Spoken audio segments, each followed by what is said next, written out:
Spoiler alert, you have been warned. In this video, I want to talk about why I believe the ending we got for Game of Thrones is the best ending possible. These are totally my opinions and you can comment yours below in the comment section. Before I start, I want to say one thing. The biggest issue this season had was pacing. There were not enough episodes to flesh out the characters. Now that aside, let's start with the biggest debated ending, the chosen king, Bran the Broken. And I think this was the perfect choice for the king because Dany becoming the queen, Jon Snow becoming the king will not break the wheel. A paralyzed, handicapped man who cannot reproduce is the king of the Six Kingdoms. This will break the wheel. He's carrying his failure proudly with his name, Bran the Broken. Bran should be king because he had a good story. Arya also has good story. Yes, but Bran has everyone's story. He is the living history of Westeros. He represents us. We are Bran, the audience. We know everything about Westeros and the writers have chosen us to lead Westeros to a better future.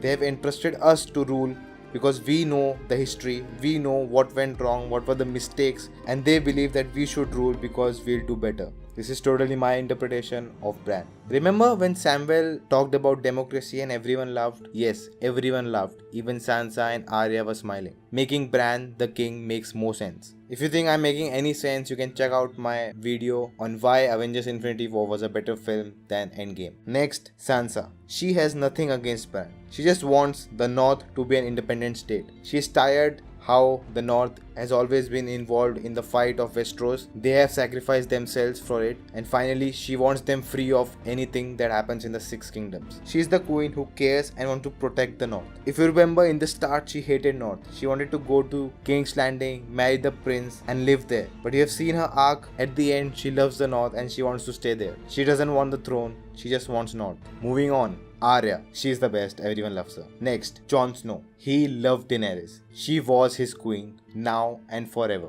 Duty is the death of love. His duty to the people, his duty to do what is right, led him to kill his own love. And he was standing there in front of Drogon, accepting his death. After what he did, he can never forgive himself. He will never take up the throne. And the Night's Watch was the best way for him to get redemption. At the end of the day, Night's Watch is his only true home. He trained all his life to be there. And that was the perfect end Jon Snow could have got.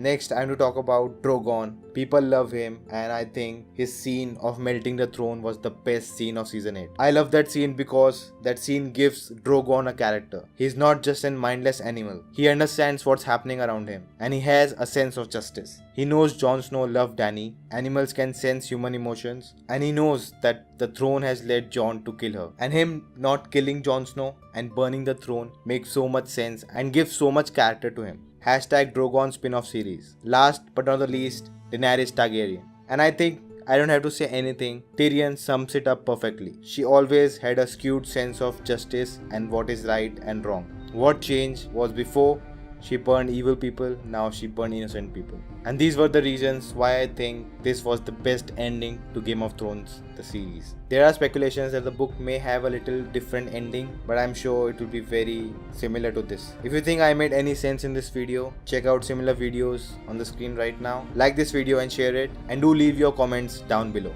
And if you love the video, do consider subscribing. Thank you for watching. See you next time.